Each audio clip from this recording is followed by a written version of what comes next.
அந்த காட்டுலயே பெரிய பணக்கார குடும்பம் யாருன்னு பார்த்தா அது காலுக்காகத்தோட குடும்பம் தான். காலுக்காகம் இறந்ததுக்கு அப்புறம் கோரிக்காக தான் தன்னோட குடும்பத்தை திறமையா நிர்வகிச்சுக்கிட்டு வந்தது. கோரிக்காக தன்னுடைய பையன் ஜக்குவை நகரத்துக்கு அனுப்பி படிக்க வச்சது. ஜக்குவும் அம்மா எதிர்பார்ப்ப வீணாக்காம நகரத்துல நல்ல முறையில படிச்சுட்டு சொந்த காட்டுக்கு திரும்பி வந்தான். இப்படி நகரத்துல படிச்சுட்டு தன்னோட சொந்த காட்டுக்கு திரும்பி வந்த ஜக்குக்கு அங்கேயே ஒரு கம்பெனில மேனேஜராவும் வேலை கிடைச்சது. மேனேஜரா வேலை பார்க்க ஆரம்பிச்ச ஜக்கு கை நிறைய சம்பாதிக்கவும் ஆரம்பிச்சான். இந்த சமயத்துல கோரிக்காகவும் தன்னோட பையன் ஜக்குவுக்கு கல்யாணம் பண்ண ஆசைப்பட்டது. அதுக்காக பொண்ணு பார்க்க ஆரம்பிச்சது. இப்படி பொண்ணு பார்க்க ஆரம்பிச்ச கோரி தன்னுடைய அந்தஸ்துக்கு ஏத்த மாதிரி பொண்ணு வீடு இருக்கணும்னு ஆசைப்பட்டுச்சு. அதனால தன்னோட அண்ணன் பொண்ணு ஜக்குவுக்கு கல்யாணம் பண்ண ஆசைப்பட்டது. ஜக்குவோட அம்மா கோரி இப்படி ஆசைப்பட ஜக்குவோ தான் கூட வேலை செய்யற ஒரு பொண்ணு மேல ஆசைப்பட ஆரம்பிச்சிட்டான். அந்த பொண்ணு பேரு மைனா. ஜக்கு இப்படி ஆசைப்பட்ட அந்த பொண்ணு பெரிய பணக்கார வீட்டு பொண்ணு கிடையாது, சாதாரண ஏழை வீட்டு பொண்ணு. அதனால இந்த கல்யாணத்துக்கு தன்னோட அம்மா எப்படியும் ஒத்துக்க மாட்டாங்கன்னு கணக்கு போட்ட ஜக்கு ஒரு நாள் யாரும் எதிர்பார்க்காத நேரத்துல மைனாவை கல்யாணம் பண்ணிக்கிட்டு மாலையும் கழுத்துமா தன்னோட வீட்டுக்கு வந்தான். தன்னோட பையன் இப்படி ஒண்ணுமே இல்லாத ஒரு ஏழை வீட்டு பொண்ணை கல்யாணம் பண்ணிட்டு வந்துட்டாங்கிற செய்தியை தெரிஞ்ச கோரியோட மனநிலை எப்படி தெரியுமா இருந்தது? என்னை மதிக்காம கல்யாணம் பண்ணிக்கிட்டு வந்த உங்க 2 பேருக்கும் இந்த வீட்டுக்குள்ள இடம் இல்ல, வீட்டை விட்டு வெளியே போங்க, இந்த மாதிரி சொல்றதுக்கு கோரி மனசு ரொம்பவும் ஆசைப்பட்டது. இருந்தாலும் இவங்களை இப்ப வீட்டை விட்டு அனுப்பிட்டா தன்னோட பையன் வாங்குற 1 லட்சம் ரூபாய் சம்பளம் நமக்கு கிடைக்காம போயிடும்னு கோரிக்காக பல்ல கடிச்சுக்கிட்டு பேசாம இருந்தது. அடப்பாவி, நீ இப்படி பண்ணிட்டு வருவன்னு நான் கனவுல கூட நினைக்கலடா. பண்ணனதுதான் பண்ணன. ஒரு பணக்கார வீட்டு பெண்ணா பார்த்து கல்யாணம் பண்ணிருக்க கூடாதா?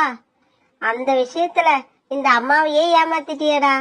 கோரி, ஏமாற்றத்தையோ கோபத்தையோ வெளிக்காட்டுறதுக்கு இது நேரம் இல்ல. நாம ஏதாவது கோபமா பேசி ஜக்கு வீட்டை விட்டு வெளியே போயிட்டான்னா அதை விட நஷ்டம் வேற எதுவுமே இல்ல. அதனால இப்போதைக்கு இந்த கல்யாணத்தை நாம ஏத்துக்கிற மாதிரி ஒரு பிட்ட போடுவோம். அதுக்கப்புறம் ஆறாமரை உட்காந்து என்ன செய்யலாம்னு யோசிப்போம். இப்படி நினைச்ச கோரி அதுக்கப்புறம் தான் ஜக்குவையும் மைனாவையும் வீட்டுக்குள்ள வர அனுமதிச்சது. இப்படியே சில நாட்கள் நகர்ந்துச்சு. ஒரு நாள் கோரி நதிக்கரையில உட்கார்ந்து இருக்கும் போது அங்க கோரியோட அண்ணன் வந்தாரு. கோரி, கல்யாண விஷயத்துல நீ இப்படி எங்களை ஏமாத்துவன்னு நான் நினைக்கவே இல்லை. ஐயோ அண்ணன், நான் சொல்றத முதல்ல புரிஞ்சுக்க. நான் உங்களை ஏமாத்தல, ஜக்கு தான் நம்ம எல்லாரையும் ஏமாத்திட்டான். எது எப்படியோ கோரி, இந்த கல்யாணத்துல நம்மளோட உறவே விட்டு போயிடுச்சு. இதுக்கப்புறம் நீ யாரோ நான் யாரோ. அண்ணன், தயவு செய்து இப்படி எல்லாம் பேசாதீங்க. எனக்கு கொஞ்சம் டைம் கொடுங்க. என் பையனை எப்படி எப்படியோ பேசி மயக்கி என் வீட்டுக்குள்ள வந்த அந்த மைனாவை கூடிய சீக்கிரம் நான் வீட்டை விட்டு வெளியே அனுப்புறேன். கோரி தன்னோட அண்ணன் கூட இப்படி பேசிக்கிட்டு இருக்க அந்த வீட்டுல ஜக்கு தன்னோட மனைவி கிட்ட இப்படி சொல்லிக்கிட்டு இருந்தான். மைனா, எங்க அம்மா சாதாரணமாவே கோவக்காரங்க, அதிகமா பேசுவாங்க. எனக்கு அவங்க அண்ணன் பொண்ணு கல்யாணம் பண்ணி வைக்கணுங்கிற ஐடியாவில இருந்தாங்க.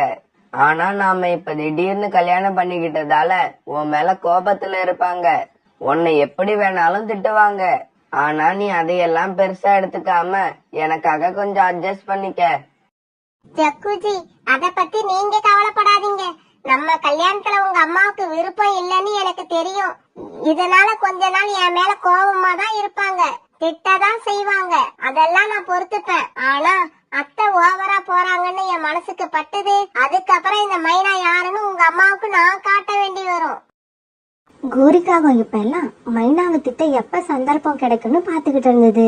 ஜக்கு வேலைக்கு போனதுக்கு அப்புறம் கிடைச்ச சந்தர்ப்பத்துல எல்லாம் ஜக்குவோட மனைவி மைனாவை திட்டிக்கிட்டே இருந்தது. மைனா, அலமாரியில நான் கொஞ்சம் ஸ்வீட் வச்சிருந்தேன், பாத்தியா? இல்ல அத்தை, நான் பாக்கல. யாருமே பாக்கலன்னா அங்க வச்சிருந்த ஸ்வீட் எங்கதான் போயிடும்? எந்த சனியை எடுத்து தின்னுச்சுன்னே தெரியல. அத்தை, இந்த வீட்ல இருக்கிறது 2 சனிய. ஒண்ணு நீங்க, இன்னொன்னு நான் அந்த ஸ்வீட்டை எடுத்து சாப்பிடல.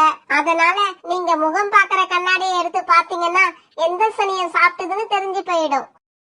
மைனாவை இந்த மாதிரி எவ்வளவுதான் திட்டினாலும் மூலையில உட்கார்ந்து அழாம முடிஞ்ச வரைக்கும் எதிர்த்தாக்குதல் கொடுத்துக்கிட்டே இருக்கும். இதனால கோரிக்காக ஒரு கட்டத்துல ரொம்பவும் சோர்ந்து போயிடுச்சு. அண்ணா, அந்த மைனா நாம நினைச்ச மாதிரி இல்ல. பேச்சுக்கு பேச்சு எதிர் பேச்சு பேசுறா. அவகிட்ட பேசி என்னால ஜெயிக்கவே முடியல. அப்படின்னா அவ எந்த அளவுக்கு பேசுவான்னு நீயே யோசனை பண்ணிக்கோ. கோரி, நீ சொல்றத பார்த்தா மைனாவை திட்டி எல்லாம் வெளியில அனுப்ப முடியாது போல இருக்கு. அதனால நீ இப்ப என்ன பண்ற? ஜக்கு மனசுல மைனாவை பத்தி பேட் இம்ப்ரெஷன் உண்டாக்க முயற்சி பண்ணு. இத மட்டும் நீ சக்சஸா பண்ணிட்டீன்னா மைனாவை வீட்டை விட்டு நீ விரட்ட வேண்டியது இல்ல, ஜக்குவே விரட்டிடுவான். அண்ணா, இந்த மாதிரி வேலையெல்லாம் எனக்கு கை வந்த கலை. இன்னும் கொஞ்ச நாள்ல பாருங்க, ஜக்குவே அந்த மைனாவை வீட்டை விட்டு விரட்டுற மாதிரி செய்யறேன். அன்னைக்கு ஞாயிற்றுக்கிழமை லீவு நாளுங்கிறதால ஜக்கு ஆபீஸ்க்கு போகாம வீட்ல இருந்தான். என்ன மைனா, சமையல் எல்லாம் ஆயிடுச்சா? இன்னைக்கு என்ன சமையல் பண்ணிருக்க? சாதம் வடிச்சு பீன்ஸ் பொரியலும் உருளைக்கிழங்கு வறுவலும் பண்ணிருக்கேன். சரி சரி, நீ போய் ஜக்கு எழுந்திருச்சுட்டானான்னு பாரு. எழுந்திருச்சுட்டானா அவனுக்கு சாப்பாடு எடுத்து வை. கோரி இப்படி சொன்னதால மைனா கிச்சனை விட்டு ஜக்குவோட ரூமுக்கு பறந்து போச்சு. போன வாரம் ஞாயிற்றுக்கிழமை இந்த ஜக்கு பையன் அம்மாக்காரி இருக்கான்னு கூட பார்க்காம, சாம்பார் நல்லா இருக்கு இன்னும் கொஞ்சம் ஊத்து, சாம்பார் நல்லா இருக்கு இன்னும் கொஞ்சம் ஊத்துன்னு வாங்கி வாங்கி குடிக்கிறான். இவ என்னடான்னா சந்தோஷத்துல மிதக்கறா. இன்னைக்கு இவ வச்ச சாம்பார சாப்பிடறதுக்கு அந்த ஜக்கு நாக்க சப்பு கொட்டிட்டு தான் வருவான். அவன் வரணும், இவ வச்ச சாம்பார சாப்பிடணும். சாப்பிட்டுட்டு இவ முகத்திலேயே அவன் காரி துப்பணும். இப்படி தனக்கு தானே பேசிக்கிட்ட கோரிக்காகவும் சாம்பார்ல உப்பு அள்ளி போட்டது. பிறகு கொஞ்ச நேரத்துல சாப்பிட வந்த ஜக்குக்கு மைனா சாப்பாடு எடுத்து வச்சது. என்ன மைனா, இன்னைக்கு சாம்பார் வாசம் கலக்கலா இருக்கு. கலக்கம்டா கலக்கம். இந்த சாம்பார ஊத்தி சாப்பிட்டு பாரு, அப்புறம் வயித்ததான் கலக்கும். அந்த சாப்பாட்டை ரொம்பவும் ஆவலா சாப்பிட்ட ஜக்கு சாப்பாடு ரொம்ப உப்பா இருந்ததால கீழே துப்பிட்டான். சீச்சி, என்ன மைனா இது? சாம்பார்ல இவ்வளவு உப்பு, சாப்பாட்டை வாயில வைக்கவே முடியல. ஐயோ, எப்படிங்க இது? சாம்பார்ல நான் சரியா தாங்க உப்பு போட்டேன். உப்பு போட்டதுக்கு அப்புறம் நான் கொஞ்சம் டேஸ்ட் கூட பண்ணி பார்த்தேன், சரியா தான் இருந்தது. ஆனா இப்ப திடீர்னு இந்த அளவு உப்பு எப்படி வந்ததுன்னு எனக்கு தெரியல. இப்படி சொன்ன மைனா கொஞ்சம் சந்தேகத்தோட தன்னோட அத்தை கோரிய பார்த்தது. மைனா தன்னை பார்த்த உடனே கோரிக்காகத்துக்கு கோபம் வந்துருச்சு. மைனா, அவன் சாம்பார்ல உப்பு அதிகமா இருக்குன்னு சொன்னானா அவனை பார்த்து பதில் சொல்லுடி.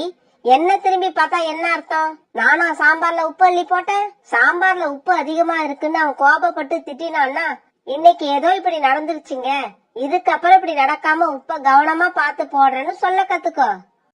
ஞாயிற்றுக்கிழமை ஒரு நாள் வீட்டுல நிம்மதியா சாப்பிடுவேன், இன்னைக்கு அதுவும் கிடையாது. எல்லாம் என் தலை எழுத்து. இப்படி சொன்ன ஜக்கு கோபத்தோட வீட்டை விட்டு வெளியே கிளம்பி போனான். ஜக்கு இப்படி கோபமா போனதை பார்த்த மைனா கண் கலங்கி அழ ஆரம்பிச்சது. இத பார்த்த கோரிக்காகவும் ரொம்ப சந்தோஷப்பட்டது. மைனா, இது வெறும் ட்ரெய்லர் தாண்டி, இதுக்கே அழுதா எப்படி? மெயின் பிக்சர் பின்னாடி வந்துகிட்டே இருக்கு. கூடிய சீக்கிரம் உன்னை இந்த வீட்டை விட்டு விரட்டிட்டு எங்க அண்ணன் பொண்ண ஜக்குவுக்கு கல்யாணம் பண்ணனாதான் என் மனசு நிம்மதியா இருக்கும். இப்படியே சில நாட்கள் நகர்ந்துச்சு. பிறகு ஒரு நாள் நதிக்கரையில கோரிக்காக மறுபடியும் தன்னோட அண்ணனை சந்திச்சது. கோரி, நீ இந்த மாதிரி சாம்பார்ல உப்பு அள்ளி கொட்டி எல்லாம் மாப்பிள்ள மனசுல பெரிய கோபத்தை உண்டாக்க முடியாது. மாப்பிள்ள ஆபீஸ் சம்பந்தப்பட்ட விஷயத்துல ஏதாவது இலக்கு முடக்கு பண்ணிவிடு. அப்பதான் மைனா மேல மாப்பிளைக்கு பெரிய அளவுல கோபம் வரும். அண்ணன், இந்த விஷயத்த நீ என்கிட்ட சொல்லிட்டல, நாளைக்கு காலையிலேயே இத நான் சக்சஸா முடிச்சு காட்டுறேன் பாரு. மறுநாள் காலையில ஜக்கு தன்னோட ஆபீஸ்க்கு பரபரப்பா கிளம்பிக்கிட்டு இருந்தான். மைனா, நம்ம ரூம்ல ப்ளூ கலர் ஃபைல் ஒன்னு இருக்கும், அதை எடுத்துக்கிட்டு சீக்கிரமா வா. ஜக்கு இப்படி வாசல்ல இருந்து கத்தின உடனே மைனா ரூம்ல இருந்த ப்ளூ கலர் ஃபைல எடுத்துக்கிட்டு வேக வேகமா வாசலுக்கு பறந்து போச்சு. அப்ப கிச்சன் கிட்ட நின்ன கோரி மைனாவை தடுத்து நிறுத்துச்சு. மைனா, இந்த வெந்நீர் சுட்டுடுச்சு, இத கொஞ்சம் பாத்ரூம்ல கொண்டு போய் ஊத்திட்டு வந்துரு. அத்தை, இந்த ஃபைல அவர் அவசரமா கேட்டாரு. இந்த வெந்நீரை கொண்டு போய் பாத்ரூம்ல ஊத்துறதுல ஒன்னும் உனக்கு டைம் ஆயிடாது. சீக்கிரம் கொண்டு போய் வெந்நீரை ஊத்திட்டு அப்புறம் ஃபைல எடுத்துக்கிட்டு அவங்கிட்ட போ. கோரி இப்படி கோவமா சொல்ல மைனா ஃபைல கிச்சன்ல வச்சுட்டு பிறகு வெந்நீர் எடுத்துக்கிட்டு பாத்ரூமுக்கு போச்சு. இப்படி மைனா ஃபைல கிச்சன்ல வச்சுட்டு போக கோரிக்காக அது மேல தண்ணி எடுத்து ஊத்திச்சு. திரும்பி வந்த மைனா ஃபைல் நனைஞ்சிருக்கத பாத்துருச்சு. மைனா, இன்னும் அங்க என்ன பண்ணிக்கிட்டு இருக்க? ஃபைல எடுத்துக்கிட்டு வர சொல்லி எவ்வளவு நேரம் ஆகுது? ஜக்கு இப்படி வாசல்ல இருந்து கத்த மைனா ஃபைல் எடுத்துட்டு அவசரமா ஜக்கு கிட்ட போச்சு. என்னங்க, ஃபைல கிச்சன்ல வச்சுட்டு அத்தைக்கு வெந்நீர் ஊத்தறதுக்காக பாத்ரூம் போனேன். வந்து பார்த்தா ஃபைல் நனைஞ்சிருக்கு. என்ன மைனா நீ? எனக்கு ஏற்கனவே ஆபீஸ்க்கு லேட் ஆயிடுச்சு. நானே அந்த டென்ஷன்ல இருக்கேன். இதுல நீ ஃபைல வேற நினைச்சு கொண்டு வந்திருக்க. மைனா, உனக்கு கொஞ்சம் கூட பொறுப்பே இல்ல. உன்னை எல்லாம் வச்சுக்கிட்டு நான் எப்படிதான் காலம் தள்ள போறனோ? இப்படி சொன்ன ஜக்கு பிறகு அங்கிருந்து ஆபீஸ்க்கு பறந்து போனான். ஜக்கு போனதுக்கு அப்புறம் தன்னோட ரூம்ல வந்து உட்கார்ந்த மைனா இந்த மாதிரி யோசிக்க ஆரம்பிச்சது. அத்தை, சாம்பார்ல உப்பு போட்டீங்க, சரின்னு அதை நான் கண்டுக்காம விட்டுட்டேன். இன்னைக்கு ஃபைல்ல தண்ணி ஊத்திட்டீங்க. உங்களை இப்படியே விட்டா எனக்கும் என்னோட வீட்டுக்காரருக்கும் இடையில பெரிய சண்டையை உண்டு பண்ணுவீங்க. அதனால உங்களை மாதிரி குறுக்கு வழியில வந்துதான் உங்களை நான் சரி பண்ணணும். இப்படி யோசிச்ச மைனா பிறகு தன்னோட தம்பிய பார்க்க பறந்து போச்சு. தம்பி, உன்னோட அக்கா புகுந்த வீட்டுல நிம்மதியா வாழறதுக்காக நீ ஒரு பொய் சொல்ல வேண்டியிருக்கு. எனக்காக இந்த காரியத்தை செய்வியா? என்னக்கா நீ இப்படி கேட்டுட்ட? உனக்காக ஒரு பொய் என்ன, நான் எத்தனை பொய் வேணாலும் சொல்லுவேன். யாருக்கிட்ட என்ன பொய் சொல்லணும்னு என்கிட்ட கரெக்டா சொல்லு. இப்படி கேட்ட தம்பி கிட்ட மைனாக்காக என்ன பொய் சொல்லணும்னு புரியுறபடி எடுத்து சொல்லுச்சு. நீ சொல்ற பொய் எப்படி இருக்கணும்னா அவங்க உண்மைன்னு நம்புற மாதிரியே இருக்கணும். இப்படி சொல்லிட்டு மைனாக்காகவும் பிறகு தன்னோட வீட்டுக்கு திரும்பி வந்துருச்சு. மறுநாள் காலையில மைனாவோட தம்பி ஒரு தட்டு நிறைய ஸ்வீட் எடுத்துக்கிட்டு கோரிக்காக வீட்டுக்கு வந்துச்சு. மைனா, மைனா, நீ எங்க இருக்க? உன் தம்பி வந்திருக்க. மைனா தம்பி இப்படி கத்தின உடனே அந்த சத்தத்தை கேட்ட கோரிக்காகவும் ஆளுக்கு வந்தது. தம்பி, மைனாவை கூப்பிடுறதா இருந்தா மெதுவா கூப்பிடு. இப்படி வீட்டுக்குள்ள வந்து கத்தக்கூடாது. இப்படி சத்தம் போட்டா அது எனக்கும் பிடிக்காது, என் பையன் ஜக்குவுக்கும் பிடிக்காது. அப்படி இல்ல அத்தை, நான் மைனாவுக்கு ஒரு சந்தோஷமான செய்தி கொண்டு வந்திருக்கேன். எங்க பெரியப்பா ஒருத்தர் சின்ன வயசுலயே வீட்டை விட்டு ஓடிட்டாரு. இப்படி ஓடுன இவரு தூரமா இருந்த காட்டுக்கு போய் கடுமையா உழைச்சு பெரிய பணக்காரர் ஆயிட்டாரு. ஆனா பாருங்க, அவர் இன்னும் கல்யாணமே பண்ணிக்கல. அந்த பெரியப்பா நேத்து தான் எங்க வீட்டுக்கு வந்தாரு. வந்தவர் என்ன சொன்னாரு தெரியுமா? அவர் பேர்ல உள்ள எல்லா சொத்தையும் மைனா பேர்ல எழுதி வைக்க போறாராம். 2 பெரிய வீடு, 3 கொய்யா தோட்டம், 2 மாந்தோட்டம். அவரு சொன்னதுல எனக்கு இது மட்டும் தான் ஞாபகம் இருக்கு, மீதி எல்லாம் மறந்துருச்சு. மைனாவோட தம்பி சொன்னது எல்லாத்தையும் கேட்ட கோரிக்கு மயக்கமே வர மாதிரி ஆயிடுச்சு. இதே சமயத்துல கிச்சன்ல இருந்த மைனாவும் ஆளுக்கு வந்தது. தம்பி, நீ சொல்றதெல்லாம் உண்மையா? நம்ம பெரியப்பா உண்மையிலேயே வீட்டுக்கு திரும்பி வந்துட்டாரா? அவர் சின்ன வயசுல என் மேல ரொம்ப பாசமா தான் இருப்பாரு. ஆனா அதுக்காக இப்படி அவருடைய எல்லா சொத்துக்களையும் என் பேர்ல எழுதி வைப்பான்னு நான் நினைக்கவே இல்ல. இந்த சமயத்துல ஜக்குவும் அந்த இடத்துக்கு வந்தான். நடந்த எல்லாத்தையும் கோரி அவன் கிட்ட சொல்ல ஜக்குவுக்கு ரொம்ப சந்தோஷம். தம்பி, நீ சொன்ன விஷயம் எல்லாம் எனக்கு சந்தோஷத்தை கொடுத்தாலும் நான் இதுக்கப்புறம் இந்த வீட்டுல இருக்க போறதில்ல. ஏன்னா நான் இங்க இருக்கிறது என்னோட அத்தைக்கு பிடிக்கல. எனக்கும் ஜக்குவுக்கும் இடையில எப்ப சண்டை மூட்டி விடலாம்னு நினைச்சுக்கிட்டு இருக்காங்க. அதனால அவங்க மனசு மாறுற வரைக்கும் நான் நம்ம வீட்டுல வந்து இருக்கலாம்னு நினைக்கிறேன். மைனா, அப்படியெல்லாம் சொல்லாதம்மா. எப்ப தம்பி வந்து உன் பேருக்கு சொத்து வந்த விஷயத்த சொன்னாலும் நான் அப்பவே மனசு மாறிட்டேன். டேய் ஜக்கு, நான் சில உண்மைகளை சொல்றேன் கேட்டுக்கடா. அன்னைக்கு சாம்பார்ல உப்பு அதிகமா இருந்தது. நேத்து காலையில உன்னோட ஃபைல்ல தண்ணி ஊத்துனது எல்லாமே நான் செஞ்சது தான்டா. தயவு செய்து மைனாவை தப்பா நினைக்காத. இதெல்லாம் நான் எதுக்காக செஞ்சேன்னா, மைனா ஏழை விட்டு பொண்ணு, அவளை எப்படியாவது இந்த வீட்டை விட்டு விரட்டிட்டு என்னோட அண்ணன் பொண்ணையே உனக்கு மறுபடியும் கல்யாணம் பண்ணி வைக்கலாம்னு நினைச்சேன். ஆனா இப்ப அதுக்கு அவசியமே இல்ல. என் மருமக மைனா பெரிய பணக்காரி ஆயிட்டா. என் அண்ணன் குடும்பத்தை விட நம்ம குடும்பத்தை விட அவ பெரிய பணக்காரி ஆயிட்டா. இதுக்கப்புறம் எப்பவுமே நம்ம வீட்டு மருமக மைனாதான். இத நான் தீர்மானமா முடிவு பண்ணிட்டேன். ஜக்குஜி, உங்க அம்மா என்னென்ன செஞ்சாங்கன்னு அவங்க வாயாலே கேட்டுட்டீங்களா? எனக்கு நிறைய சொத்து வந்ததா என் தம்பி இங்க வந்து சொன்னது எல்லாமே பொய் தான். அத்தை அவங்க செஞ்ச தப்பு எல்லாத்தையும் அவங்க வாயால ஒத்துக்கணும்னு தான் நான் அப்படி ஒரு நாடகம் போட்டேன். அத்தையும் தன்னோட பேராசையால செஞ்ச தப்பு எல்லாத்தையும் ஒத்துக்கிட்டாங்க. அம்மா, நீங்க இவ்வளவு வில்லித்தனமா இருப்பீங்கன்னு நான் நினைக்கவே இல்ல. மைனா மேல பழி போடுறதுக்காக எப்படி எல்லாம் நாடகம் ஆடி இருக்கீங்க. இதுக்கப்புறம் மைனாவை இந்த வீட்டுல நான் விட்டு வச்சிருந்தேன்னா அவளை நீங்க விஷம் வச்சு கொன்னாலும் கொன்னுடுவீங்க. அதனால நானும் மைனாவும் வேற எங்கேயாவது போய் நிம்மதியா வாழ்றோம். ஜக்கு இப்படி சொன்னதை கேட்ட கோரிக்காகவும் அழ ஆரம்பிச்சிருச்சு. ஜக்கு, என்னோட மகனே, என்னை விட்டுட்டு போயிடாதடா. உங்க அம்மா ஏதோ பணத்து மேல உள்ள பேராசையால இப்படி பண்ணிட்டேன்டா. இதுக்கப்புறம் நான் கண்டிப்பா இந்த மாதிரி பண்ண மாட்டேன்டா. தயவு செய்து நீயும் உன்னோட மனைவி என் கூட இங்கேயே இருந்துருங்க. அத்தை, நீங்க இப்படி சொல்றது உண்மையா இருந்தா நான் கண்டிப்பா உங்க கூட வாழ தயாரா இருக்கேன். உங்களை நல்லா பாத்துப்பேன். அப்ப கூட ஒரு மருமக தன்னோட அத்தைய பாத்துக்கிற மாதிரி பாத்துக்க மாட்டேன். ஒரு மக தன்னோட அம்மாவை பாத்துக்கிற மாதிரி தான் உங்களை பாத்துப்பேன். மைனா இப்படி சொன்னதை கேட்ட கோரிக்காகும் மைனாவை தன்னோட நெஞ்சோட அணைச்சுக்கிச்சு. மைனா, உண்மையிலேயே சொல்றேன், இதுக்கப்புறம் நீ என்னோட மருமகளே கிடையாது, நீ என்னோட மகதான். மாமா, அத்தை எப்படியும் மனசு மாறிடுவாங்கன்ற நம்பிக்கை வச்சுதான் நான் இந்த ஸ்வீட்டை கடனா வாங்கிக்கிட்டு வந்தேன்.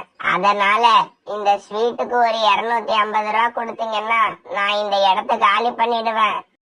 மைனாவோட தம்பி இப்படி சொல்ல அங்க இருந்த எல்லாருமே அதை கேட்டு ரொம்பவும் சந்தோஷமா சிரிச்சாங்க.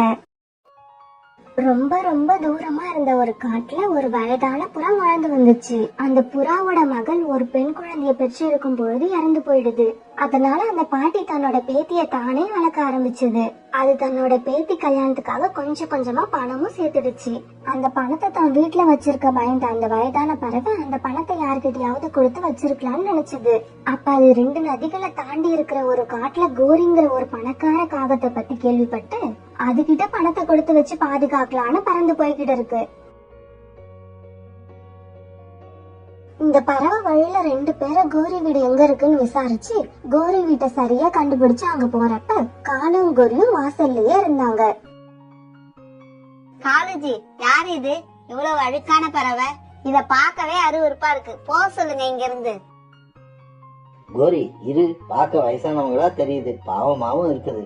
என்ன விஷயம்னு கேப்போம். அம்மா, நீங்க யாரு? என்ன விஷயமா வந்திருக்கீங்க? ஐயா, நான் 2 நதிகள் தாண்டி இருக்கிற காட்டை சேர்ந்தவர். ஒரு மகளை பெத்து என் கையில கொடுத்துட்டு என் பொண்ணு போய் சேர்ந்துட்டான். அந்த பேத்திக்கு கல்யாணம் பண்ண நான் கொஞ்சம் கொஞ்சமா சேர்த்து வச்ச பணம் இது. இந்த பணத்தை வீட்டுல வச்சிருந்தா யாராவது திருடிக்கிட்டு போயிடுவாங்களோன்னு பயமா இருக்கு. அதனால இந்த பணத்தை யார்கிட்டயாவது கொடுத்து வைக்கலாம்னு யோசிச்சப்ப இந்த காட்டுல இருக்கிற கோரிக்காக ரொம்ப நேர்மையானவங்கன்னு கேள்விப்பட்டேன். அப்படியா? உங்களுக்கு யாரும் தவறான தகவல் கொடுத்திருக்காங்கன்னு நினைக்கிறேன். காலேஜி, வாயை மூடுங்க. அம்மா, நீங்க ரொம்ப தூரம் பறந்து வந்திருப்பீங்கன்னு நினைக்கிறேன். முகம் ரொம்ப களைப்பா இருக்கு. உள்ள வாங்க, ஏதாவது சாப்பிட்டுக்கிட்டே பேசலாம். இப்படி உள்ள போன உடனே கோரிக்காக அந்த வயதான பறவைக்கு குடிக்க பழரசம் கொடுத்தது. எனக்கு பழரசம்லாம் வேண்டாமா. நான் பேத்திக்கு இன்னும் 6 மாசத்துல நல்ல மாப்பிள்ளையா பாத்துடுவேன். இப்ப நீ இந்த பணத்தை வாங்கி பத்திரமா வச்சிருந்து 6 மாசம் கழிச்சு திருப்பி கொடுத்தா போதும். அம்மா, இந்த மாதிரி இப்ப நான் யார்கிட்ட இருந்து பணம் வாங்கி வச்சு பாதுகாக்கிறதே கிடையாது. அதையெல்லாம் எப்பவோ விட்டுட்டேன். ஏன்னா இப்படி வாங்கின பணத்தை பத்திரமா வச்சிருந்து அதுக்கு சொந்தமானவங்க கிட்ட சரியா சேர்க்கணுமேங்கிற கவலையில எனக்கு தூக்கமே வர்றதில்ல. கோரி, எனக்கு லேசா நெஞ்சு வலிக்கிறாப்புல இருக்கு. என்னம்மா, தம்பி ஏதோ சொல்லுது? அது ஒண்ணும் இல்லம்மா, 3 வேளையும் ஒழுங்கா சாப்பாடு போடுறதால அவங்க உடம்புல லேசா கொழுப்பு சேர்ந்துருக்கு. சாப்பாட்டை ஒரு வேளையா ஆக்கிட்டா எல்லாம் சரியா போயிடும். கோரி, நான் ஒன்னதாம்மா நம்பி வந்திருக்கேன். அம்மா, கவலைப்படாதீங்க. நீங்க ரொம்ப தூரத்துல இருந்து வந்திருக்கீங்க. அதுவும் இல்லாம ரொம்ப வயசானவங்களா இருக்கீங்க. அதனால உங்ககிட்ட இருந்து இந்த பணத்தை வாங்கி பாதுகாக்கிறதா முடிவு பண்ணிட்டேன். ரொம்ப நன்றிம்மா, ரொம்ப நன்றி. இப்ப அந்த வயதான பறவை தான் கொண்டு வந்த பணத்தை கோரிக்காகத்துக்கிட்ட கொடுத்துட்டு பறந்து போச்சு. கோரி, இந்த வயதான பறவை பார்க்கும்போது ரொம்ப பாவமா இருக்கு. இவங்களையாவது ஏமாத்தாம பணத்தை திருப்பி கொடுத்துரு. ஏழைங்களோட பாவம் சும்மா விடாது. இப்படியே சில மாசங்கள் ஓடின. இப்ப அந்த வயதான பறவை தன்னோட பேத்திக்கு நல்ல மாப்பிள்ளை கிடைச்சதால கொடுத்த பணத்தை வாங்க கோரி வீட்டுக்கு கிளம்புனாங்க. பார்த்து பத்திரமா இருமா. நான் போய் கொடுத்த பணத்தை வாங்கிக்கிட்டு சீக்கிரமா திரும்பி வந்துடுறேன். பணத்தை வாங்கிட்டு வந்துட்டேன்னா இந்த மாசமே உன் கல்யாணத்தை வச்சிடலாம். இப்படி சொல்லிட்டு அந்த வயதான பறவை கோரிக்காக வீட்டுக்கு பறந்து போச்சு. இப்படி அந்த வயதான பறவை கோரிக்காக வீட்டுக்கு போனப்ப வாசல்ல இருந்த கூர்க்கா அதை தடுத்துச்சு. யாருமா நீ? எதுக்கு இங்க வந்திருக்கீங்க? யார பாக்கணும்? ஐயா, நான் கோரிக்காகத்தை பார்க்கணும். என் பணத்தை உங்ககிட்ட கொடுத்து வச்சிருக்கேன். அதை வாங்கிக்கிட்டு போலான்னு வந்தேன். உன்ன மாதிரி ஏழை பறவைகள் எல்லாம் எங்க அம்மா பார்க்க மாட்டாங்க. போய் இங்க இருந்து. தம்பி, நீ கோரி அம்மாவை கூப்பிடு. நான் அவங்க கிட்ட பேசிக்கிறேன். நான் தான் சொல்றேன்ல, அவங்க உன்ன மாதிரி பறவைகளை எல்லாம் பார்க்கவே மாட்டாங்க. வாசல்ல ஏதோ சத்தம் கேக்குறது கேட்ட கோரிக்காக வாசலுக்கு வந்துச்சு. குர்கா, வாசல் என்ன சத்தம்? யார் இவங்க? கோரி அம்மா, உங்களை பார்க்கதாமா வந்தேன். என் பொண்ணுக்கு கல்யாணம் நிச்சயம் ஆயிடுச்சுமா. நீங்க அந்த பணத்தை திருப்பி கொடுத்தா இந்த மாசமே நான் கல்யாணத்தை முடிச்சிருவேன். உங்க பொண்ணுக்கு கல்யாணம் நிச்சயமானா அதுக்கு நான் ஏன் பணம் கொடுக்கணும்? என்னம்மா இப்படி கேக்குறீங்க? என் பேத்தி கல்யாணத்துக்கு சேர்த்து வச்சிருந்த பணத்தை 6 மாசத்துக்கு முன்னால உங்ககிட்ட தாமா கொடுத்தேன். பாட்டி, உங்களுக்கு ஞாபக மறதி இருக்குன்னு நினைக்கிறேன். எங்கேயாவது போய் உட்கார்ந்து யார்கிட்ட கொடுத்தோன்னு நல்லா யோசிச்சு பாருங்க. அம்மா கோரி, இப்படி எல்லாம் பேசாதம்மா. நீ அந்த பணத்தை கொடுக்கலன்னா என் பேத்திக்கு கல்யாணமே நடக்காது. அந்த பணத்தை நான் கொடுக்க வந்தப்ப உள்ள அழைச்சிக்கிட்டு போய் பழரசம் எல்லாம் கொடுத்தியம்மா. கொஞ்சம் நல்லா யோசிச்சு பாருமா. என்னது, பழரசம் கொடுத்தனா? இதுக்கு அப்புறமும் இங்க நின்னு இந்த மாதிரி போய் பேசிக்கிட்டு இருந்த விஷத்தை கொடுத்து சாகடிச்சிருவேன். கூர்க்கா, என்ன இந்த கிழவி ஏதோ பொய்யா பேசிக்கிட்டு இருக்கு? நீ என்ன வேடிக்கை பார்த்துக்கிட்டு இருக்க? அடிச்சு விரட்டுறதை விட்டுட்டு.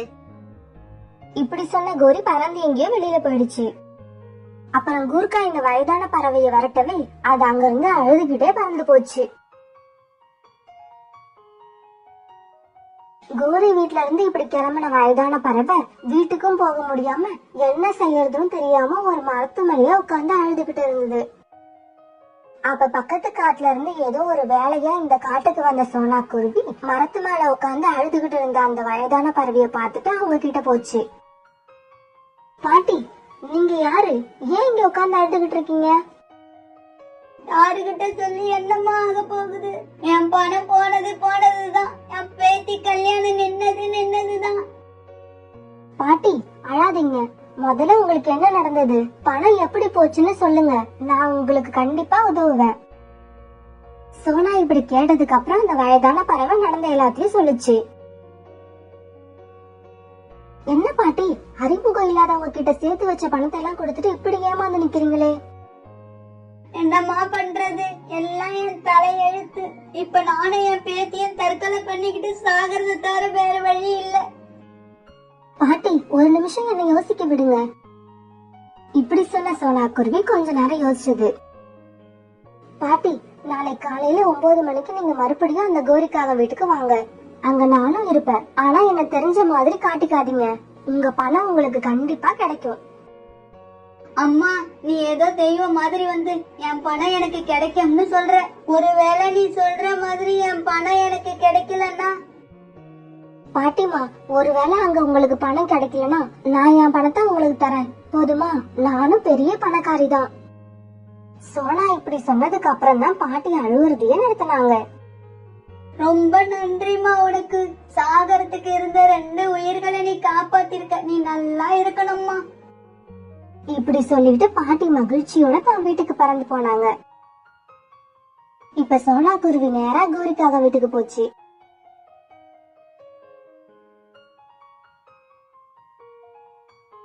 யாருமா நீங்க? பாக்குறதுக்கு பெரிய பணக்காரங்க மாதிரி இருக்கீங்க. நான் கோரியக்காவை பார்க்கணும். பக்கத்து காட்டுல இருந்து தங்க வியாபாரி ராணா குருவியோட மனைவி சோனா குருவி வந்திருக்குன்னு சொல்லுங்க. கூர்க்கா சோனா குருவி சொன்னதை அப்படியே உள்ள போய் சொல்ல கோரிக்காக அடிச்சு புடிச்சுக்கிட்டு வேகமா வெளியே வந்துச்சு. வாங்க வாங்க, உள்ள வாங்க. தங்க வியாபாரி ராணாவோட மனைவியா நீங்க? உங்களை இப்பதான் நேர்ல பாக்குறேன். உள்ள வாங்க, எதுவா இருந்தாலும் உள்ள போய் பேசிக்கலாம். இல்ல கோரி அக்கா, எனக்கு கொஞ்சம் வேலை இருக்கு. இங்கேயே நின்னு பேசிக்கலாம். சொல்லுங்க, என்ன விஷயமா வந்தீங்க? ஒன்னும் பெரிய விஷயம் இல்ல. என் கணவரை பத்தி உங்களுக்கு தான் தெரியுமே. வியாபார விஷயமா கடல் தாண்டி போனார்னா வரத்துக்கு 6 மாசம் 1 வருஷம் கூட ஆகும். இந்த தடவை வீட்டுல தங்க கட்டிகள் கொஞ்சம் அதிகமா இருக்கு. எங்க காட்டுல இப்ப கொஞ்ச நாளா திருடர்கள் நடமாட்டம் அதிகமா இருக்கதால அதையெல்லாம் உங்க வீட்டுல வச்சு பாத்துக்கிட்டீங்கன்னா என் கணவர் வந்ததுக்கு அப்புறம் நான் வந்து வாங்கிப்பேன். இந்த உதவியை எனக்காக செய்வீங்களா? என்னம்மா இப்படி கேட்டுட்ட? இந்த உதவியை செய்ய நான் காத்திருக்கேன். வாமா, இப்பவே போய் எல்லா தங்கங்களையும் எடுத்துக்கிட்டு வருவோம். இல்ல கோரி அக்கா, இன்னைக்கு நாள் சரியில்லை, நாளைக்கு காலையில எடுத்து வரேன். இப்படி சொன்ன சோனா குருவி அங்கிருந்து பறந்து போச்சு.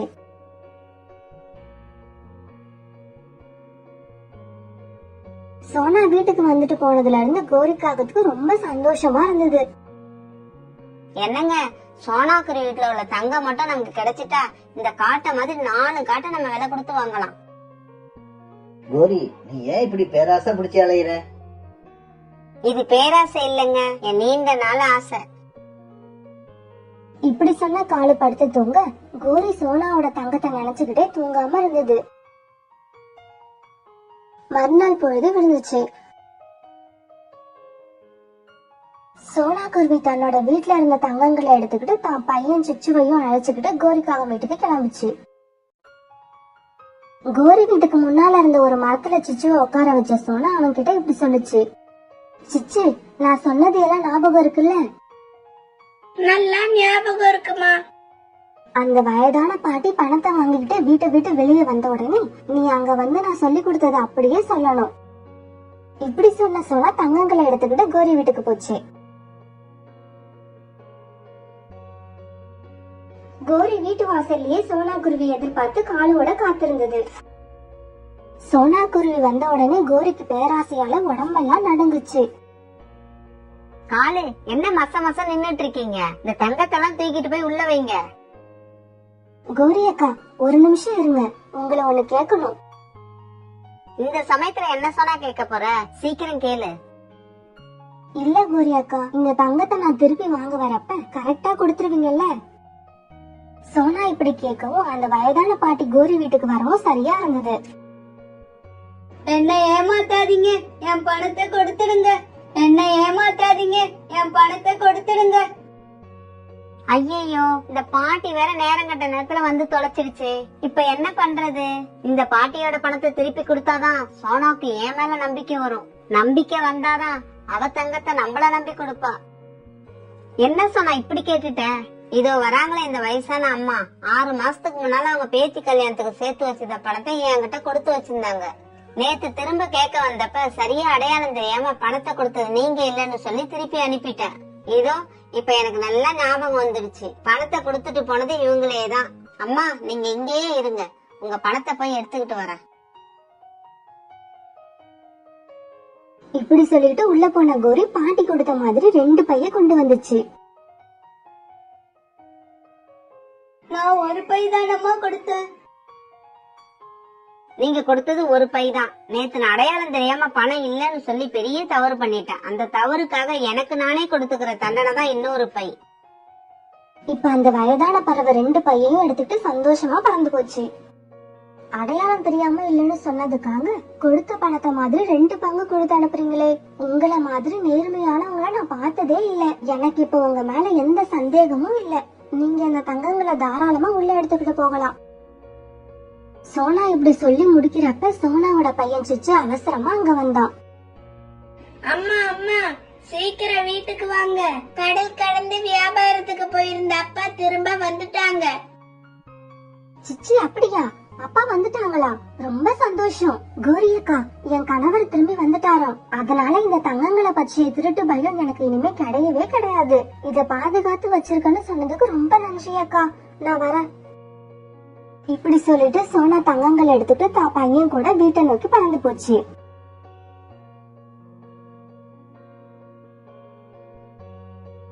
வயதான பாட்டி தான் கொடுத்த மாதிரி 2 பங்கு பணத்தை வாங்கிட்டு போயிடுச்சு. சோனா குருவியோட தங்கம் எல்லாம் கோரிக்காகத்தோட கண்ணுக்கு எட்டுச்சே தவிர கைக்கு எட்டல. இதையெல்லாம் பார்த்த காலுக்காகத்துக்கு ரொம்ப சந்தோஷம். என்ன கோரி, சோனா குருவி கொண்டு வந்த தங்கமெல்லாம் கைக்கு கிடைக்கலையேன்னு நினைச்சு அழுவுறியா? இல்ல பாலுஜி, சோனா குருவிக்கு நம்ம மேல நம்பிக்கை வர்றதுக்காக அந்த பாட்டிக்கு 2 பங்கு பணம் வேற கொடுத்து அனுப்பிட்டேன். அதை நினைச்சுதான் அழுவுறேன். காலுஜி, நாம இதுவரைக்கும் யாருக்கும் எந்த உதவியும் செஞ்சதில்ல, எல்லாருக்கும் கெடுதல் தான் செஞ்சிருக்கோம். அதனால தானே என்னவோ நமக்கு இது வரைக்கும் குழந்தை பிறக்கவே இல்ல. எவ்வளவு நாளைக்கு அப்புறம் நான் ஒரு முட்டையிட்டு இருந்தேன், அந்த முட்டையும் கெட்டு போயிடுச்சு. கடவுள் நம்ம மேல அந்த அளவு கோபமா இருக்காரு போல இருக்கு. கோரி, தைரியமா இரு. கடவுள் நம்ம கஷ்டத்தை கொஞ்சம் தாமதமா பார்க்கலாம், ஆனா பார்க்காம இருக்க மாட்டாரு. நீ வேணா பாரு, நமக்கு கண்டிப்பா குழந்தை பிறக்கும். அப்புறம் இந்த முட்டை கெட்டு போனதை நினைச்சு நேத்துல இருந்து நீ எதுவுமே சாப்பிடல, ரொம்ப பசியில இருப்ப. நீ வீட்லயே இரு, வீட்டை விட்டு அங்க இங்க எங்கேயுமே போக கூடாது. நான் போய் உனக்கு உணவு ஏதாவது எடுத்துக்கிட்டு சீக்கிரமா திரும்பி வரேன். காலுஜி, தயவு செய்து சொல்றேன், இதுக்கப்புறம் எந்த திருட்டும் பண்ணாதீங்க. நானும் இனி எதையுமே திருட போறதில்ல. கடவுள் அப்பவாவது கண் திறந்து பாக்குறாரா பாப்போம். கோரி இப்படி சொன்ன உடனே காலு உணவு தேடுறதுக்காக வீட்டை விட்டு வெளியே கிளம்பி போச்சு. காலு இப்ப அந்த ஆத்தை தாண்டி ரொம்ப தூரம் பறந்து போய்கிட்டு இருந்துச்சு. ஏன்னா இவங்க இருந்த காட்டுல இப்ப உணவு கிடைக்கிறது ரொம்ப கஷ்டமாயிடுச்சு. அதனால உணவுக்காக பக்கத்து காடு வரைக்கும் பறந்து போக வேண்டியிருந்தது.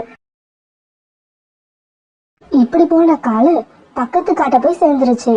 பக்கத்து காட்டுல போய் ஒரு மரத்துல உட்கார்ந்த காலுக்காக இப்படியும் அப்படியே திரும்பி பார்த்தது. இருந்தாலும் காலுவோட பறவையில உணவுக்கான பொருட்கள் எதுவுமே தென்படல.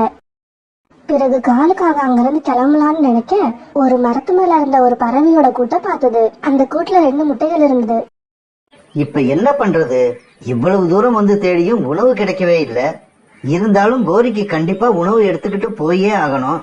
இப்போதைக்கு நம்ம கண்ணுல படுறது இந்த 2 முட்டைகள் தான். கடவுளே, என்ன மன்னிச்சிடு. இதுதான் நான் செய்யற கடைசி திருட்டு. இதுக்கப்புறம் நான் எந்த பொருளையும் திருட மாட்டேன். இத கூட கோரியோட உடல்நிலைய மனசுல வச்சுதான் திருடுறேன். இதுக்கப்புறம் கண்டிப்பா நான் திருடவே மாட்டேன். இப்படி மனசுக்குள்ள நினைச்ச காலுக்காக அந்த கூட்டுல இருந்த 2 முட்டையில ஒரு முட்டையை எடுத்துக்கிட்டு அந்த இடத்த விட்டு வேக வேகமா பறந்து தன்னுடைய வீட்டுக்கு போச்சு. கோரி அக்கா, எப்படி இருக்கீங்க? நதி பக்கம் போய் தண்ணீர் குடிச்சிட்டு வரலான்னு கிளம்புனேன். உங்க வீட்டு பக்கம் வந்த உடனே சரி உங்களையும் அழைச்சிட்டு போகலாமேன்னு தான் இங்க வந்தேன். இங்க வந்து பார்த்ததுக்கு அப்புறம் தான் தெரியுது நீங்க இப்படி அழுதுகிட்டு இருக்கீங்கன்னு. ஏன், என்னாச்சு? எதுக்கு அழறீங்க? சோனா, நானே ரொம்ப நாளைக்கு அப்புறம் இப்பதான் ஒரு முட்டையிட்டு இருந்தேன். அந்த முட்டையும் நேத்து கெட்டு போயிடுச்சு. இன்னைக்கு காலையில தான் அதையும் தூக்கி வெளியில போட்டேன். என்னோட தலையெழுத்த நினைக்கும் போது எனக்கு பசியே எடுக்கல, தாகமும் எடுக்கல. கோரி அக்கா, உங்களோட நிலைமையை என்னால புரிஞ்சிக்க முடியுது. இருந்தாலும் அதை நினைச்சுக்கிட்டே இப்படி சாப்பிடாம தண்ணீர் குடிக்காம இருந்தா உங்களால எதையும் சாதிக்க முடியாது. வாழ்க்கையில நாம எதிர்நீச்சல் போட்டுதான் ஆகணும். ஆனா முடிவு இன்பமா இருக்கணுமா துன்பமா இருக்கணுமாங்கிறத கடவுள் தான் முடிவு பண்ணுவாரு. நீங்க வேணா பாருங்க, இவ்வளவு தூரம் மனசு கஷ்டப்படுற உங்களுக்கு கடவுள் கூடிய சீக்கிரம் ஒரு இன்பத்தை கொடுப்பாரு. இப்ப பட்ட கஷ்டம் எல்லாம் அப்ப மறந்து போயிடும். சோனா, நானும் என் மனசுக்கு எவ்வளவோ சமாதானம் சொல்லி பாக்குறேன்.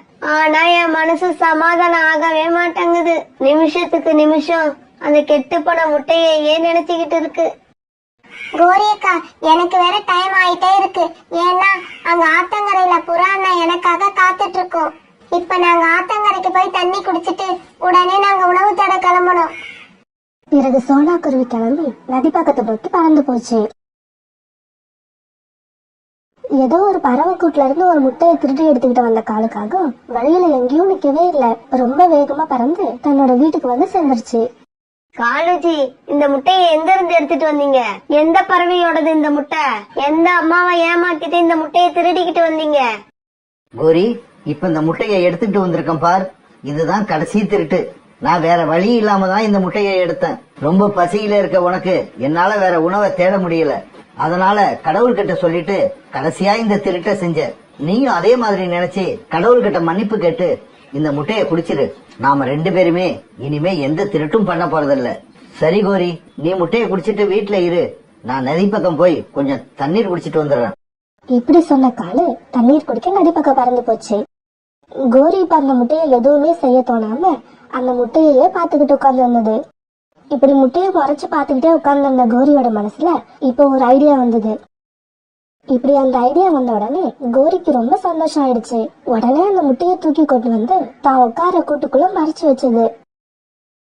நான் இந்த முட்டைய பாதுகாப்பா வச்சிருப்பேன். நானே இதை அடக்காக்க போறேன்.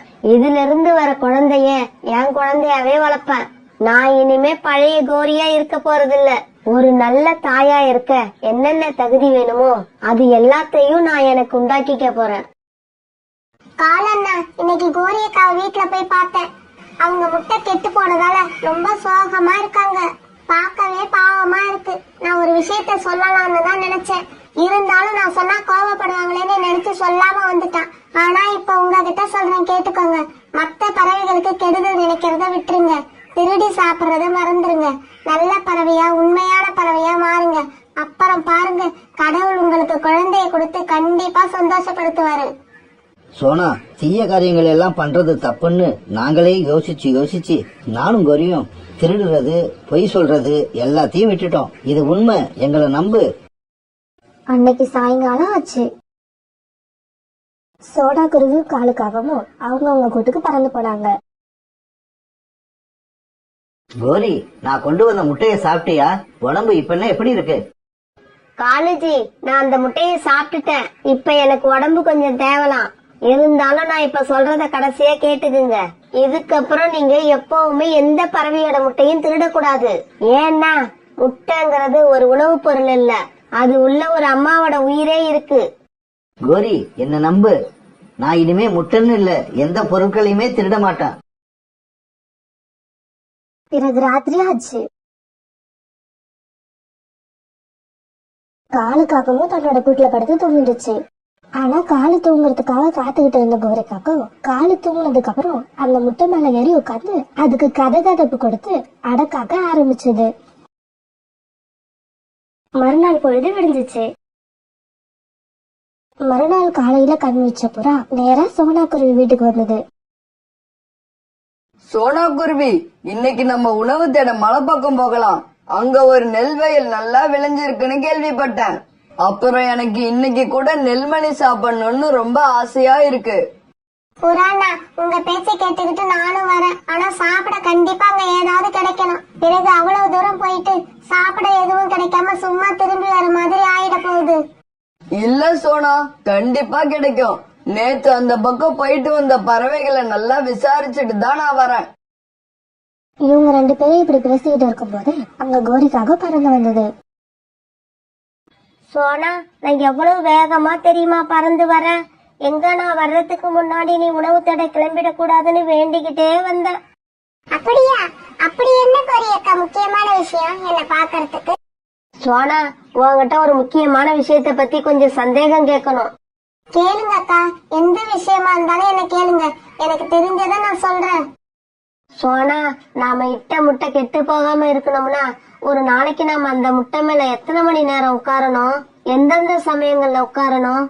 கோரி அக்கா, நீங்க ஏற்கனவே இட்ட முட்டை தான் கெட்டு போயிடுச்சு. இப்ப மறுபடியும் முட்டையிட்டு இருக்கீங்களா? ஆமா சோனா, நான் மறுபடியும் முட்டையிட்டு இருக்கேன். இந்த முட்டையும் கெட்டு போகாம இருக்கணும்னு தான் உன் ஆலோசனை கேட்க வந்தேன். கோரி அக்கா, நீங்க மறுபடியும் முட்டையிட்டது ரொம்ப சந்தோஷமான விஷயம். அப்புறம் நான் சொல்றபடி செய்யுங்க. இப்ப இது குளிர்காலம், அதனால ராத்திரி பூரா முட்டை மேலேயே உட்கார்ந்துருங்க. அப்புறம் ஒவ்வொரு நாள் விடியற் காலையிலயும் முட்டை மேல உட்காருங்க. உங்களுக்கான உணவெல்லாம் காலண்ணாவை கொண்டு வர சொல்லுங்க. மத்தியான நேரத்துல மட்டும் நீங்க நதி பக்கம் போய் தண்ணீர் குடிச்சிட்டு வந்துருங்க. ஏன்னா மத்தியானத்துல கொஞ்ச நேரம் முட்டை மேல நாம உட்காரணும்னா கூட முட்டை கெட்டு போறதுக்கு சான்ஸ் இல்ல. அப்படியே அடுத்தவங்க உணவு பொருட்களை திருடுற பழக்கத்தையே விட்டுருங்க. புராணா, கோரி அக்கா முன்ன மாதிரி இல்ல. அவங்க ஏற்கனவே செஞ்ச தப்பெல்லாம் நினைச்சு மனசு ரொம்ப நொந்து போயிருக்காங்க. கோரி அக்கா இப்போ ஒரு நல்ல தாயாகிறதுக்காக எல்லா வகையிலயும் தயாராகிட்டு வராங்க. கோரி அக்கா அப்படிதானே? ஆமா சோனா, என்னைக்கு என் முட்டை கெட்டு போச்சோ அன்னைக்கே முடிவு பண்ணிட்டேன். இனி திருடவும் கூடாது, யாருக்கும் கெடுதலும் நினைக்க கூடாதுன்னு. இப்படி சொன்ன கோரி பிறகு அங்கிருந்து கிளம்பி வீட்டுக்கு பறந்து போச்சு. இப்படியே சில நாட்கள் நகர்ந்துச்சு. ஒரு நாள் காலுக்காக உணவு தேட வெளியில போயிருந்தப்ப கோரிக்காக வீட்டுல அந்த முட்டையே பார்த்துட்டு உட்கார்ந்து இருந்தது. அப்ப அந்த முட்டை திடீர்னு கொஞ்சம் கொஞ்சமா ஆட ஆரம்பிச்சது. இப்படி ஆட ஆரம்பிச்ச அந்த முட்டை திடீர்னு ரெண்டா உடைஞ்சு அதுக்குள்ள இருக்க ஒரு அழகான கிளி குழந்தை வெளியில வந்தது. அம்மா அம்மா, பசிக்குதுமா, சீக்கிரம் ஏதாவது சாப்பாட கொடுங்கம்மா. அடடா, என் குழந்தை எவ்வளவு அழகா இருக்கு, எவ்வளவு அழகா பேசுது. இருடி செல்லம், அம்மா உனக்காகவே பழங்களை எடுத்து சேர்த்து வச்சிருக்கேன், இதோ இப்ப எடுத்துக்கிட்டு வரேன். இப்படி சொன்ன கோரிக்காவும் தான் வச்சிருந்த திராட்சை பழங்களை எடுத்து தான் குழந்தைகிட்ட கொடுக்க கிளி குழந்தை அதை ரொம்ப ஆவலா சாப்பிட்டது. இதே சமயத்துல உணவு தேட போன காலுக்காகவும் வீட்டுக்கு திரும்பி வந்துச்சு. கோரி, இவ்வளவு சின்ன குழந்தை நம்ம வீட்டுக்கு எப்படி வந்தது? அதுவும் கிளி குழந்தை எப்படி வந்தது நம்ம வீட்டுக்கு? காலுஜி, இத்தனை நாளா உங்ககிட்ட நான் ஒரு விஷயத்த மறைச்சிட்டேன். இப்ப நான் உங்ககிட்ட எல்லா உண்மையையும் சொல்லிடுறேன். கோரி, நீ என்ன சொல்ற? என்கிட்ட இருந்து எதை மறைச்ச? தெளிவா சொல்லு, எனக்கு எதுவுமே புரியல. காலுஜி, நீங்க பக்கத்து காட்டுல இருந்து நான் குடிக்கிறதுக்காக ஒரு முட்டைய திருடிக்கிட்டு வந்தீங்கல்ல, அந்த முட்டைய நான் குடிச்சிட்டதா பொய் சொன்னேன். அந்த முட்டைய மறைச்சு வச்சு நான் தான் அடக்காத்துக்கிட்டு இருந்தேன்.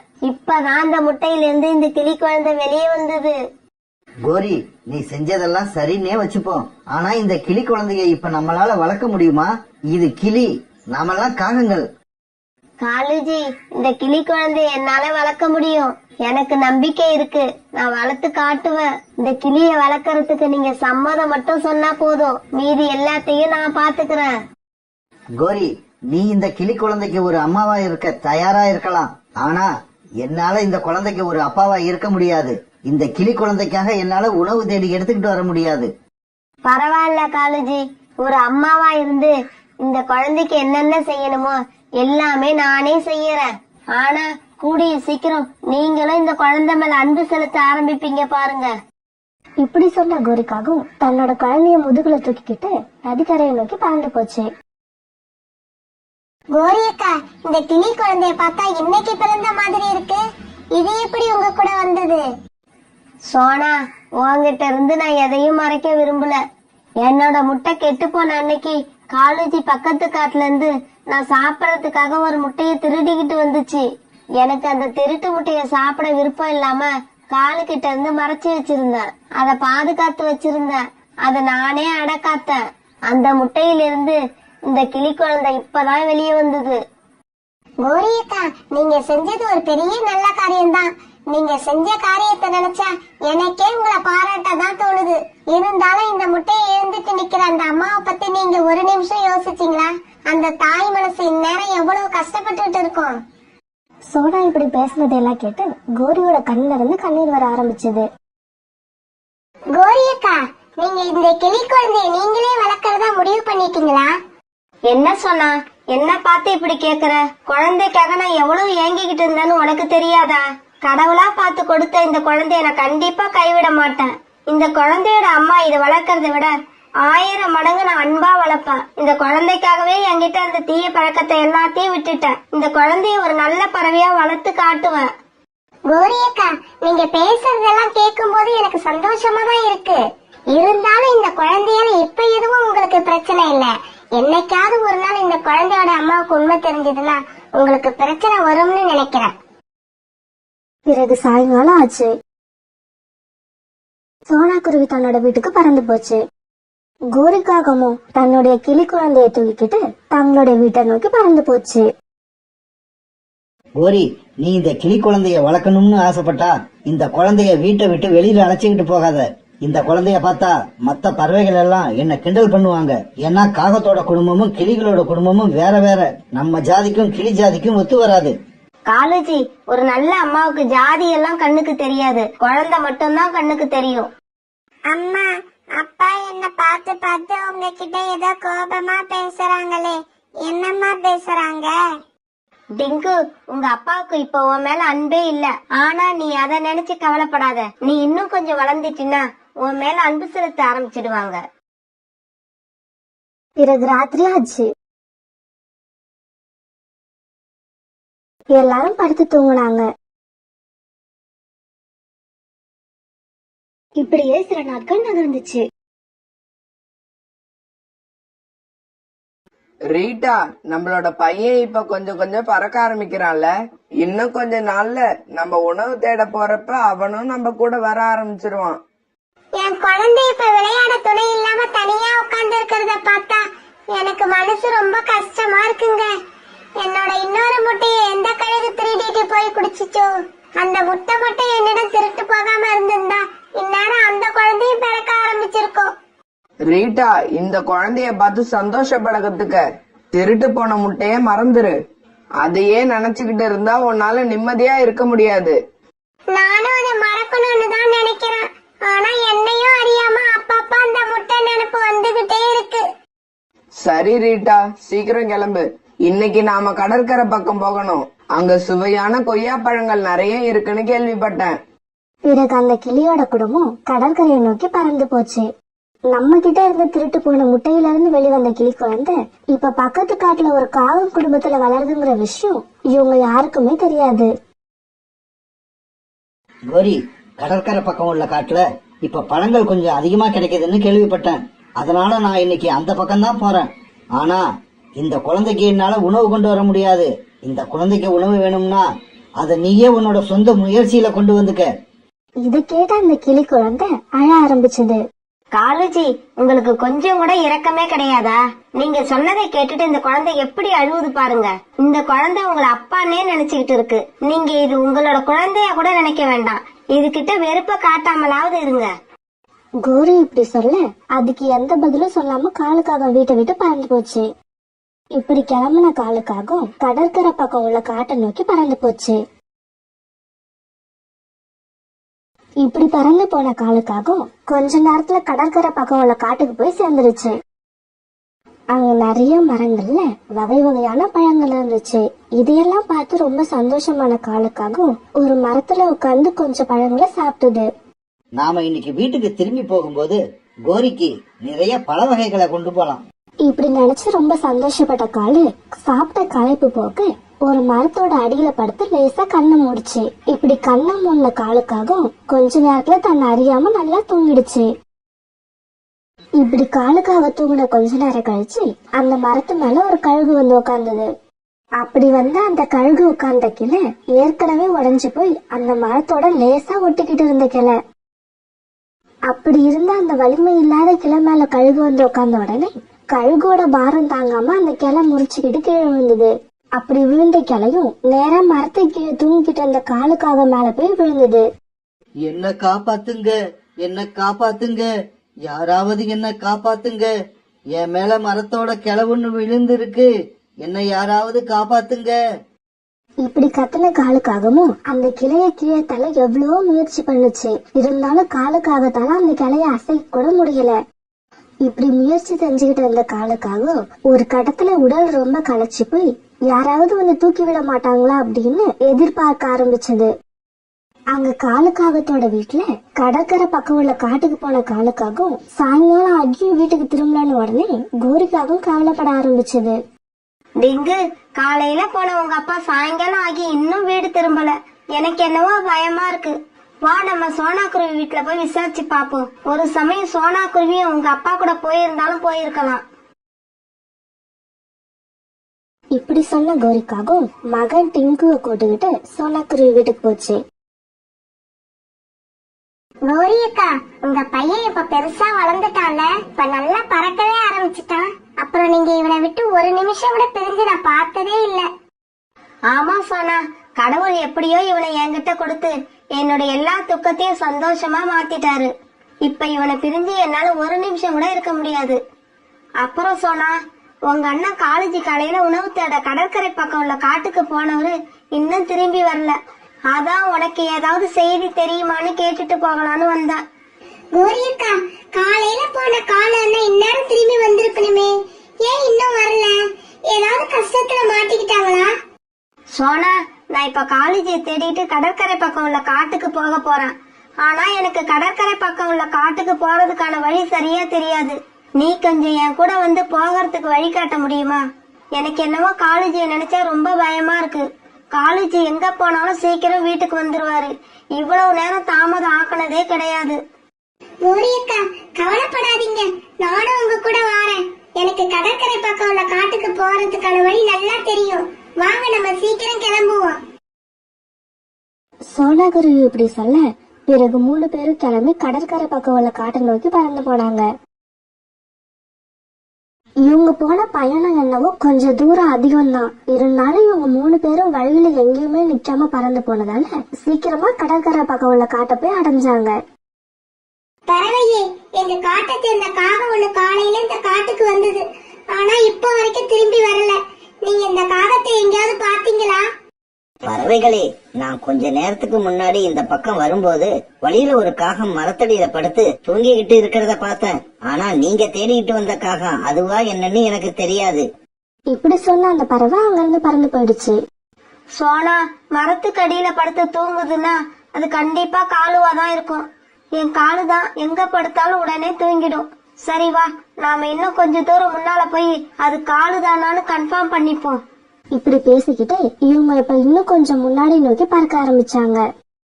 இப்படி போன இவங்க 3 பேர்ல டிங்கு தான் முதல்ல தன்னோட அப்பாவை பார்த்தான். அம்மா அம்மா, அப்பா அத கீழே கிடக்குறாங்க, வாங்க அங்க போவோம். பிறகு எல்லாரும் காலுக்காகத்துக்கிட்ட போனாங்க. கோரிக்காகமும் சோனா குருவியும் காலுக்காக மேல கடந்த அந்த கிளைய தூக்க எவ்வளவோ முயற்சி பண்ணினாங்க.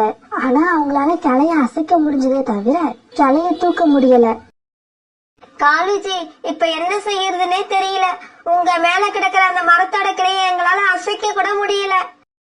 கோரிக்காக இப்படி அழுதுகிட்டே சொல்ல அதை கேட்ட காலுக்காகவும் அழ ஆரம்பிச்சது. அப்பா அழுததை பார்த்த டிங்கு இப்படி பேச ஆரம்பிச்சது. அப்பா அப்பா, அழாதீங்கப்பா. நீங்க கஷ்டப்படுறத பாத்துக்கிட்டு நான் சும்மா இருக்க மாட்டேன். கொஞ்ச நேரம் பொறுத்துக்குங்க, உங்களை நான் எப்படி இருந்தாலும் காப்பாத்திடுவேன். இப்படி சொன்ன டிங்கு வானத்துல கொஞ்சம் உயரமா பறந்து பிறகு தன்னோட குரல்ல ஆபத்து ஆபத்துன்னு கத்துச்சு.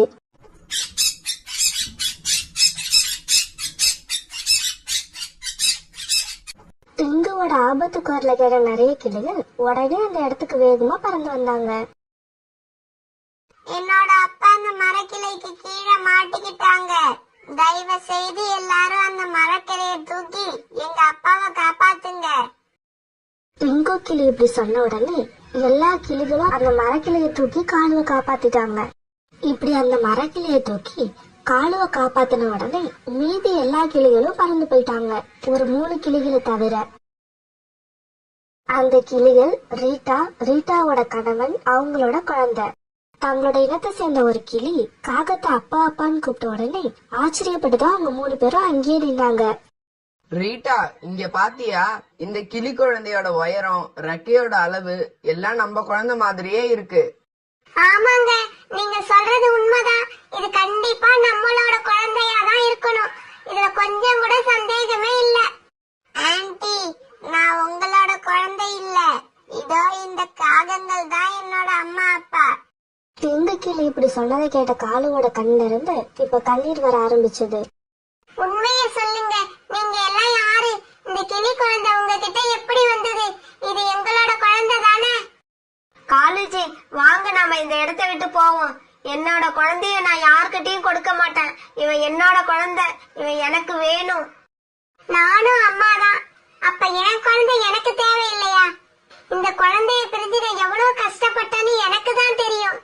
நான் கூட்டுல வச்சிருந்த 2 முட்டையில ஒரு முட்டைய காணோம்னு மட்டும்தான் எனக்கு தெரியும். மத்தபடி இந்த முட்டை உங்ககிட்ட எப்படி வந்து சேர்ந்ததுன்னு எனக்கு தெரியாது.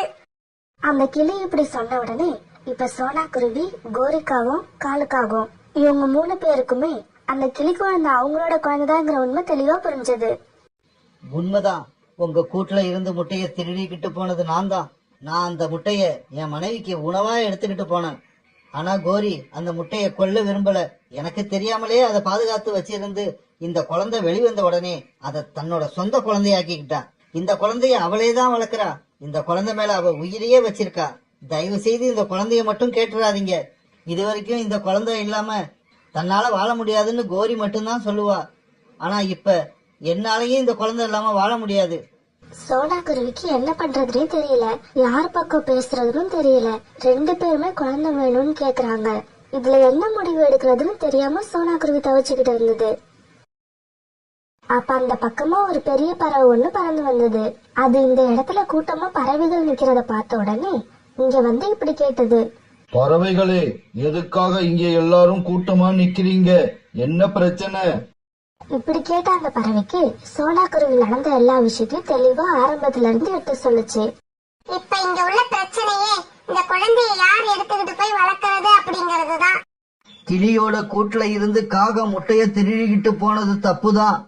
ஆனா அதை குடிச்சு தான் பசிய போக்கிக்காம அதை பாதுகாத்து அடகாத்து அதுல இருந்து குழந்தைய வெளிவர வச்சு அது மேல இவ்வளவு பாசமா இருக்கிற பெண் காகத்தை நான் பாராட்டுறேன். ஆனா அதே சமயம் எந்த தவறும் செய்யாம தன்னோட முட்டைய திருட்டு கொடுத்துட்டு நிக்கிற அந்த பெண் கிளியையும் பார்க்க பாவமா தான் இருக்கு. அதனால இந்த விஷயத்துல என்னோட கருத்து என்னன்னா, கிளிகளே, நீங்க உங்க குழந்தைய தூக்கிக்கிட்டு இந்த காகங்கள் கூடவே அவங்க காட்டுக்கு போங்க. பிறகு அங்க போய் 2 குடும்பமும் ஒன்னா தங்குறாப்புல ஒரு பெரிய வீடு கட்டிக்கிங்க. இந்த 2 குழந்தைகளையும் வச்சுக்கிட்டு நீங்க 4 பேரும் ஒரே குடும்பமா சந்தோஷமா இருங்க. அந்த பறவையோட கருத்து எல்லாருக்குமே ரொம்ப பிடிச்சதால அப்படியே நடக்க சம்மதிச்சிட்டாங்க. பிறகு அந்த கிளி குடும்பத்தையும் கூட்டுக்கிட்டு சோனா குருவி, காலுக்காகம், கோரிக்காகம் இவங்க எல்லாரும் ரொம்ப சந்தோஷமா பறந்து போனாங்க.